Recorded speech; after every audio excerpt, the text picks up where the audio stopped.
Eh bien, bonjour à tous, bienvenue dans le cadre de notre émission C'est arrivé comme ça. Et aujourd'hui, on a une invitée exceptionnelle avec nous qui est Céline. Donc, bonjour Céline, Bonjour, comment vas-tu? très bien, merci. Super, bonjour à tout le monde. Donc, c'est Bonjour. aujourd'hui Céline qui est avec nous. Et bah, Céline, je crois qu'il t'est arrivé quelque chose d'assez extraordinaire. Oui, oui, exact. Et donc, ben, on a soif d'entendre, d'écouter qu'est-ce qui s'est passé, comment tu as trouvé Dieu, comment tu as trouvé la foi et comment ta vie a changé. Alors, comment j'ai trouvé Dieu? C'est plutôt Dieu qui m'a trouvé, on va dire, Super, à la base. ok. Euh, Lorsque j'étais enfant, Ouais, alors ce dont je me souviens, parce que plus jeune, je ne me souviens pas, mais vers l'âge de 8 ans, grosso modo, ouais, je suis tombée très profondément amoureuse de Jésus. ok. Alors, je ne sais plus comment, je n'ai pas été évangélisée, ça c'est certain, mais je suis tombée très amoureuse Dans de ton Jésus. cœur d'enfant, quoi. Dans mon cœur d'enfant, Ouais, oui, ouais, très exactement. ouais. Et de famille catholique, Ok, mais non pratiquante, d'accord. même certains membres athées. J'ai été un petit peu la cible de moqueries et on m'a traité un petit peu de la bonne sœur. Voilà. Ok, ok. Et donc de ce fait, grandissant, j'ai dû aimer le Seigneur profondément parce que je voulais l'épouser. Je voulais passer le reste de mes jours avec lui et je voulais construire mon église. Et ça, c'était mon objectif, vraiment, de ma vie, c'était ça. Mais de par les moqueries autour de moi, parce que j'étais un petit peu mise à part, parce que je ne fonctionnais pas comme les autres, j'ai dû aimer le Seigneur en cachette. Donc je l'aimais secrètement, je lui parlais secrètement, seule dans ma chambre, je pleurais devant lui, je me confiais à lui, je faisais tout pour lui et avec lui. Mais avec les gens du monde, entre guillemets, c'était le silence absolu, je me cachais. Eh oui, oui. Et j'ai grandi, T'as j'ai eu grandi avec ça, en toujours, fait. au fond de moi-même. Mais après, je l'ai peut-être caché dans mon cœur, parce qu'en grandissant dans l'adolescence, tout ça, Oui, oui, c'était ouais, la difficile. moquerie, Voilà. ouais, c'est pas forcément C'était plus la accepté. famille, après c'était les copains, les Ouais, copines ouais, à ouais. l'école, puis je fonctionnais pas comme eux, donc j'étais bien à part. Ok, Donc ouais. j'essayais de m'intégrer un petit peu dans le groupe, comme tout adolescent qui se Bien sûr, bien respecte, sûr. hein. Mais tout en ayant cet amour premier dans mon cœur, qui était premier et qui restera toujours à tout jamais, mais quand j'étais ado, je savais pas trop. Et il y a une certaine souffrance qui a commencé à gravir, parce que je me sentais en décalage avec les gens du monde, comme on l'appelle aujourd'hui, et ce que moi j'étais. Et toujours dans le secret, j'avançais. Et alors, pas de Bible, hein, bien sûr, on m'en avait pas offerte, ni achetée, ni rien. Et puis bon, j'avais pas le réflexe, moi, d'en acheter une. Mais j'avançais selon la parole sans même m'en rendre compte. Parce que c'est qu'après coup que j'ai su que j'avançais selon la parole, en fait. Mais j'avais aucune connaissance biblique. Et oui, oui. Aucune. Je savais Ouais, qu'il y avait une Bible qui existait, mais j'en avais jamais ouvert une. À l'âge de 20 ans, de par ma profession, j'ai une patiente qui m'a offert une Bible. Et j'ai dit, oui, je sais qu'il y a une Bible qui existe. Elle a été mise sur mon bureau, mais elle a trôné en fait sur le bureau. Et jamais je l'ai ouverte. Je ne savais même pas qu'il y avait des psaumes, qu'il y avait ci, qu'il y avait ça. Je savais que c'était un livre qui s'appelait la Bible, Ouais, et c'est ouais. tout. Pratiquais pas, voilà, toujours j'ai continué à grandir comme ça. Le fossé a commencé à se creuser de plus en plus. Arrive à un certain âge, à l'âge adulte bien avancé. La souffrance était telle que j'ai voulu mettre un terme à tout ça. Et malheureusement, je suis passée à l'acte. Donc, comme je te dis, j'étais dans le médical et j'ai su quel produit prendre. Avec le dosage, la taille, le poids, j'étais sûre de ne pas me louper en fin de compte. Donc, j'ai voulu mettre un terme en fait à ma vie de souffrance. Et je me suis dit, s'il y a un Dieu, et il y a un Dieu, alors je vais le rencontrer moi-même. Alors, c'est pas à faire, hein, je ne conseille pas, c'est pas à faire, mais c'est mon chemin, c'est ma vie, c'est comme ça que Dieu est venu En tout avec cas, moi. tu étais dans cette pensée-là, Dans quoi. cette pensée, la souffrance était telle. Ouais, ouais. Hein. C'est comme Ouais, donc quand tu on as a... vécu des choses aussi qui t'ont amené dans ce Bah, désespoir, quoi. sur de longues années, parce que je dis pas l'âge à laquelle j'ai fait ça, mais il y a de longues années qui sont passées Ouais, donc entre-temps. tu es passé par pas mal Oh, là, par un parcours choses chaotique. difficiles. Hein. Et ouais. Franchement, je Ok. tombe, limite on crache dessus, on m'insulte. Je sors de ma chambre, on tire une baffe, tiens, c'est pour la bonne sœur, on essaie de défroquer la bonne sœur. Enfin bref, j'ai vécu, je passe ce chapitre-là, enfin ces chapitres-là. Et arriver à un tel, pour que j'en arrive à ce stade-là, c'est que ça a été trop insupportable. Bien Quoi. sûr, bien sûr. Et donc, je suis passée à l'acte. Et bien évidemment, avec le dosage que j'ai pris, je suis tombée dans le coma, quoi. Ce qu'on appelle le soma comateux. Et là, c'est là où Dieu s'est manifesté puissamment, parce que j'étais dans ce dont je me souviens vraiment. Alors, pour mettre des mots humains dessus, c'est difficile. J'ai essayé de faire du mieux que je peux. Je n'avais plus de corps, je n'avais plus de souffrance. ni physique, ni psychologique. Parce que quand on souffre psychiquement, il y a le corps aussi qui suit et qui souffre aussi. Là, les deux ne souffraient plus. Je me sentais comme portée, comme, on va dire, sur un nuage, mais c'est même pas ça, il n'y avait rien en fait. Je me sentais voilà, portée. J'étais dans un noir absolu, pas de bruit. Alors, j'ai pas vu personne, j'ai pas vu de tunnel avec de lumière, j'ai pas entendu ni vu de défunt, j'ai rien vu de tout ça. Mais par contre, je faisais partie du tout. Ça, je répète, je n'avais aucune connaissance biblique. Hein. J'étais, moi, comme une goutte d'eau dans l'océan. Voilà, je faisais partie du tout, et ce tout était moi, et moi, j'étais le tout. Donc, j'étais un mélange dans tout ça, et j'étais pas en panique. Parce que j'ai dit, ça y est, je suis morte, je suis rentrée à la maison.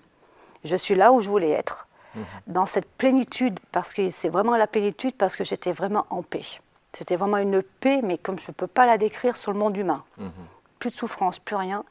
Et là, sur ma droite, oui, il y avait une force que je ne voyais pas, mais que je sentais puissamment, mais vraiment d'une puissance, encore une fois, indescriptible, d'un amour, mais je ne peux pas le décrire. C'est tellement fort, c'est un infini, c'est pas un amour humain quand on aime puissamment son enfant, etc. L'amour d'un père ou d'une mère qui est un amour puissant, c'est encore au-delà, c'était encore au-dessus de ça. Et il était inconditionnel. Et là, je me suis sentie face à un père, que je ne voyais pas, mais que c'était un père. Alors, j'ai omis de dire que mon père m'a abandonnée quand j'avais 8-9 ans.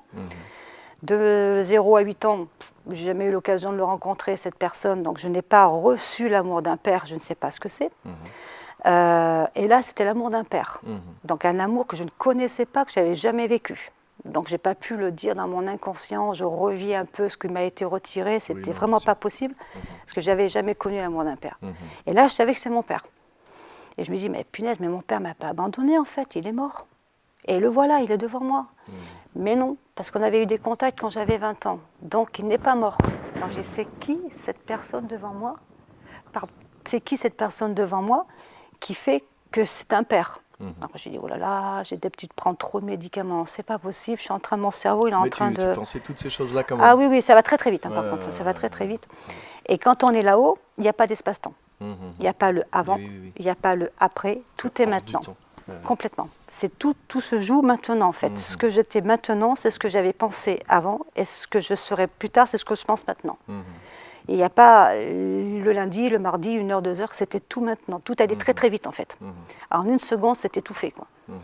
Et sur ma gauche, j'avais une silhouette qui est apparue, une silhouette d'une personne. Je savais dans mon fond intérieur que c'était un homme. Tout ça, je ne peux pas vous l'expliquer avec des mots humains, te l'expliquer avec des mots humains, mais c'était un homme qui était là. Et c'était pas mon père, c'était un frère. J'ai pas de frère, j'ai que 2 sœurs. J'ai dit, comment se fait-il que je sais que c'est mon frère? Et je savais tout en fait. J'avais plus de dire, mais je ne pose pas la question. Je savais tout. C'était un esprit de vérité qui était là, je savais tout. Il n'y avait rien qui était surprenant, je savais tout. Et là, c'était un frère. J'ai pas de frère, j'ai pas de père. Mais pour moi, il n'y avait rien de surprenant. C'était là, sur le plan humain, je me pose des questions, enfin, je m'en posais des questions. Mais sur le moment, il n'y avait rien qui me surprenait, c'était juste naturel, quoi. Et quand j'étais devant cette force du père, je me suis sentie la petite fille un petit peu, pris en flag, hein, en train de piquer un bonbon, avoir fait une grosse bêtise, et j'ai dit, je vais me prendre quelque chose, je vais me faire fâcher, mais quelque chose de bien. Et là, je me suis sentie toute penote, face à une force immensissime, vraiment, je me suis sentie poussière, grain de sable. Et d'un coup, d'un seul, quand je t'ai dit, ça se passe tout en 1 seconde, je me suis sentie pardonnée comme jamais. Je fais, waouh, je suis pardonnée. Et j'ai un poids qui a fait... Mais cette force-là, elle ne bougeait pas, elle ne réagissait pas. J'avais beau venir, je ne résistais pas. Et là, je sentais qu'il fallait passer par cette personne-là, par lui-là. Et ils étaient connectés tous les deux. Et je ne voyais rien, je ne voyais pas de fil ni rien, mais ils étaient connectés. Tout ça, ça se passait par des énergies, par des forces. Je le savais, voilà, ça, on sait tout. Intuitivement. On sait tout, on ne se pose plus de questions, on sait tout, quoi. Et là, j'ai dit, il faut que je voie vers lui, et j'ai dit, c'est l'avocat. Comme un avocat en fait. Il plaidera pour moi en fait. C'est lui qui va plaider ma cause, c'est par lui que ça va passer. Si je veux arriver là, il faut que je passe par là, quoi. Mais je n'ai pas voulu y aller par intérêt en disant il faut que je passe par là pour arriver là. C'est que c'est par amour. Par amour, c'est vraiment... Et quand j'ai tourné la tête, j'ai toujours vu cette silhouette, mais je n'ai pas vu le visage ni rien. Et j'ai senti que ça se rapprochait de moi et que ça faisait plus qu'un avec moi en fait. Et là, pouf, j'ai senti une chaleur mais comme si ça m'avait complètement envahi. J'ai senti une chaleur et là, ça m'a parlé de cœur à cœur. Je n'ai pas entendu de son de voix ni rien, mais vraiment de cœur à cœur, en me disant, je ne t'ai jamais abandonné, je ne t'abandonnerai jamais. Et même, j'ai ressenti, sans l'avoir entendu, ton père, ta mère t'abandonnent, mais moi, je te recueille. Et sans connaître la Bible, sans rien. Et là, ça m'a dit, va.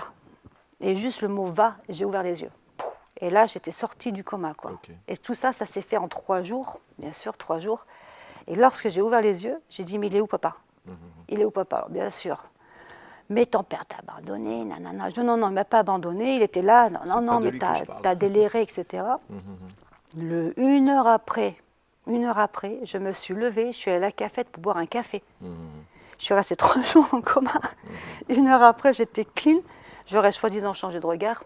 J'aurais soi-disant changé le timbre de ma voix, changé dans ma démarche. Et après, sur les jours qu'on suivit, changer mon attitude, mon verbal, tout ça. Les gens ils ont dit, c'est pas possible, elle est morte, c'est son fantôme, c'est pas possible. Et j'étais bien moi, enfin, j'étais quelqu'un d'autre. Et quelques jours après, quelques semaines après, alors, entre le moment où j'ai vécu ça et le moment où j'ai vraiment réatterri sur Terre et je me suis vraiment rendu compte que j'avais un espace-temps, tout ça, il a dû se passer quelques semaines sans que je calcule, on est tel jour, tel jour, tel jour. J'étais un peu en décalage.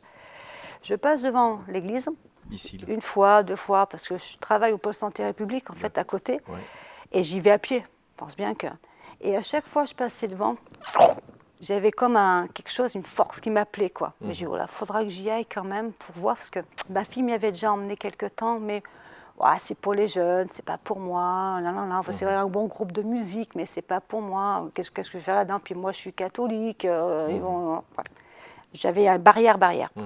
Après, donc, cette histoire-là, ça m'a tiré, jusqu'au jour où c'était tellement plus fort que j'ai dû changer mon parcours pour pas être happée par cette force-là qui me disait viens. Mais quand même, j'avais fait ma garde donc de vendredi, samedi, dimanche, donc de nuit, je travaillais de nuit. J'avais fait la nuit de samedi, vendredi à samedi, la nuit de samedi à dimanche. Donc j'en avais encore une autre à faire à dimanche à lundi. Autant vous dire qu'il fallait que je dorme, parce qu'il fallait que j'assume quand même la 3e nuit. Samedi matin, dimanche matin, donc à 7h, je ne dormais toujours pas. À 8h du matin, je ne dormais toujours pas. À 9h, je tournais en rond, le cœur qui palpite. J'y vais. Et là, quelque chose dit, vas-y, maintenant. J'ai tapé du pied, j'ai mis le jean, les baskets, le sweat. Donc tu es venu au direct culte, ici, quoi. Sans dormir. Sans dormir. Bah oui, j'ai fait ma nuit. Et là, j'arrivais pas à dormir. De toute façon, je tournais. Et il y a quelque chose, le cœur palpitant. Tu as décidé à venir. Une force. Mais je ne pouvais pas la contrôler. Et j'ai été propulsée ici. Mais quand j'ai propulsé, c'est propulsé. Je ne me souviens pas de quand j'ai quitté mon appartement et que je suis arrivée jusqu'ici. J'arrive ici, avec bien évidemment un quart d'heure, minute de retard, parce que je pensais que vous commenciez à 10h30. D'accord. Je suis arrivée à 10h20. Et là, il y a le groupe de louanges. Tu n'es pas la seule.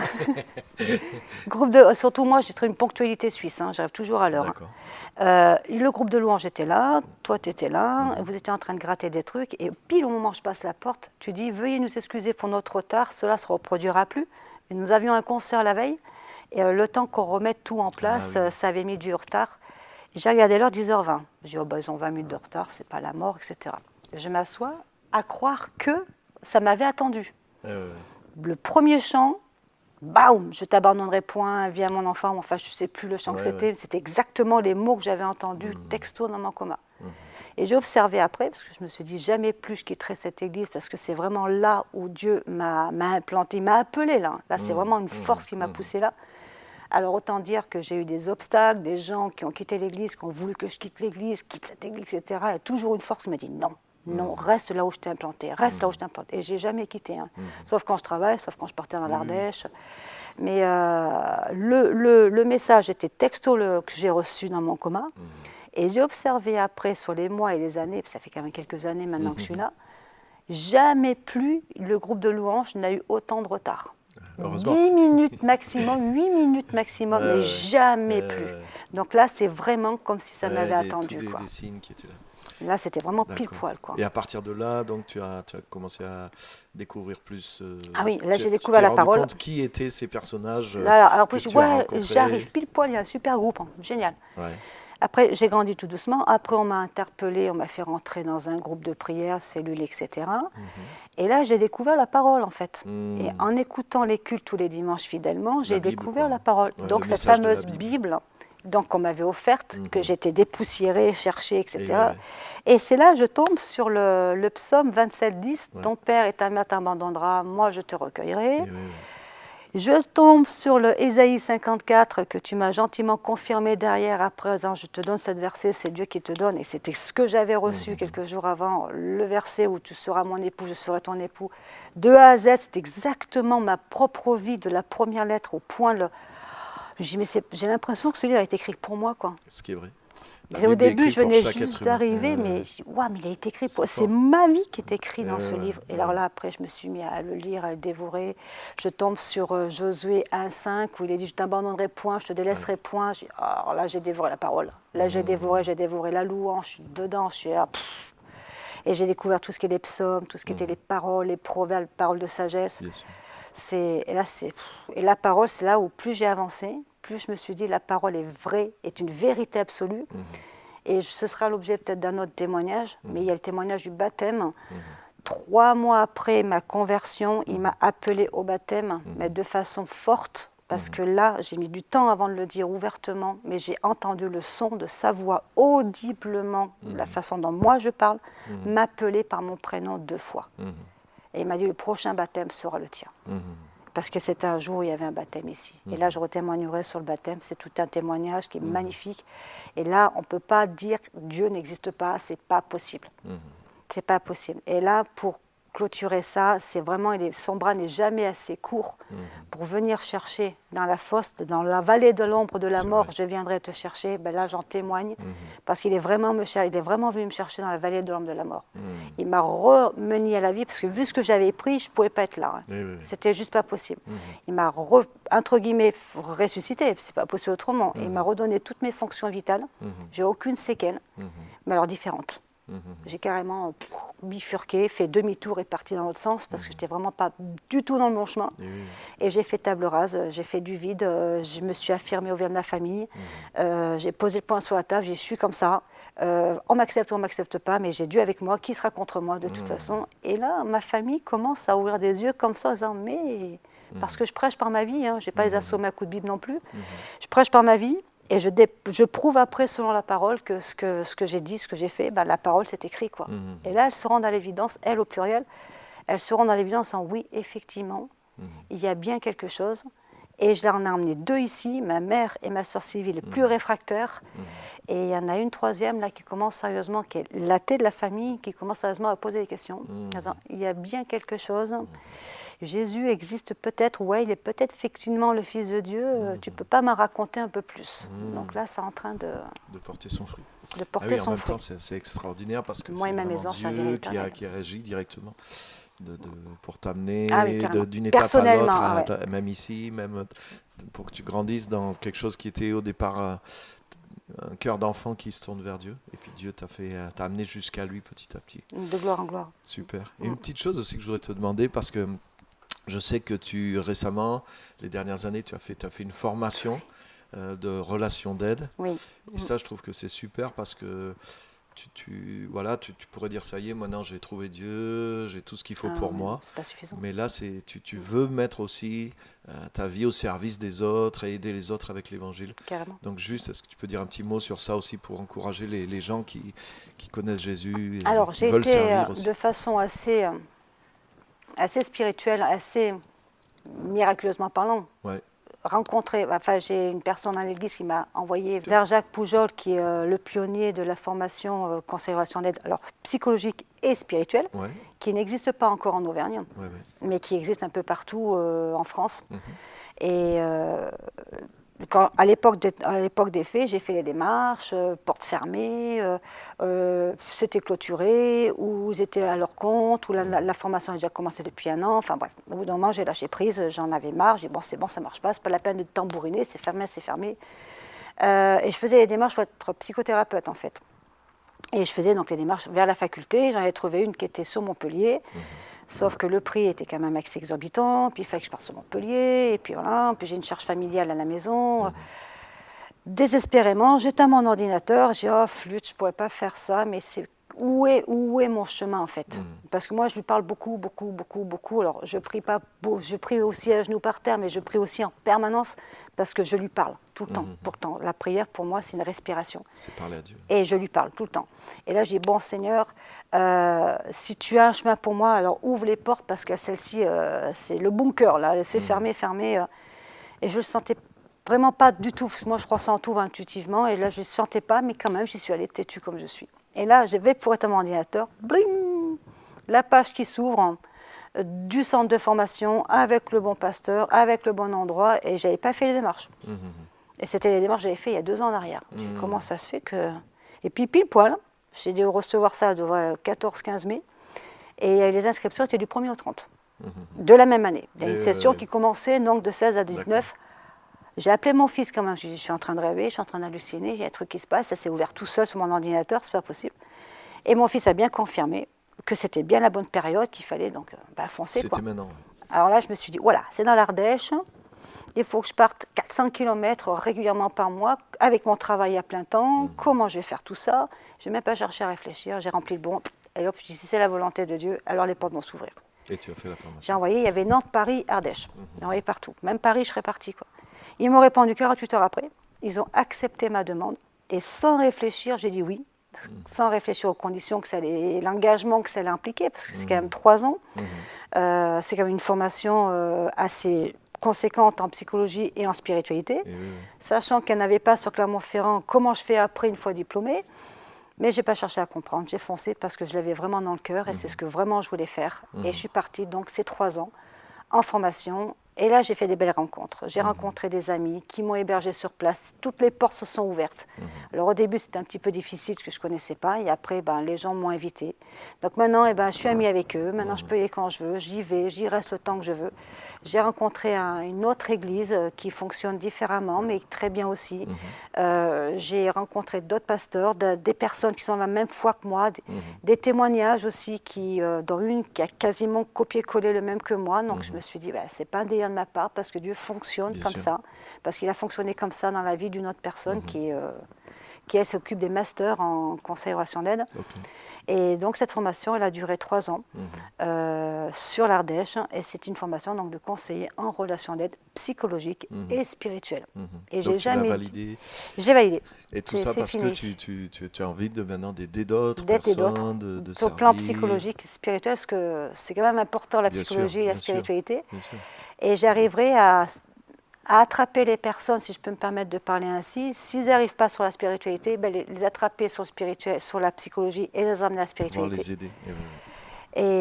Et avoir un double casquette en fait, un savoir observer les gens, avoir le discernement, observer le non-verbal, savoir où je vais, comment je dois aller, avec la prudence qu'il faut, avec les connaissances que j'ai, que ce soit psychologiquement ou spirituellement parlant, et pour pouvoir bien les entourer après, et pour les monter après, les donner à Jésus qui après prendra le relais, quoi.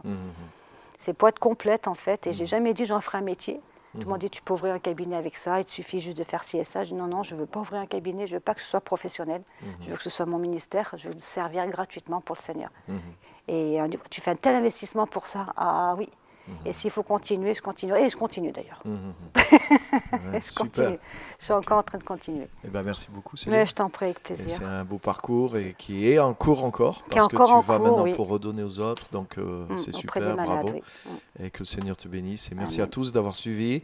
Et je pense qu'il y a beaucoup de choses à retirer de cette histoire qui est passionnante. Donc à bientôt à tous. Merci. Merci.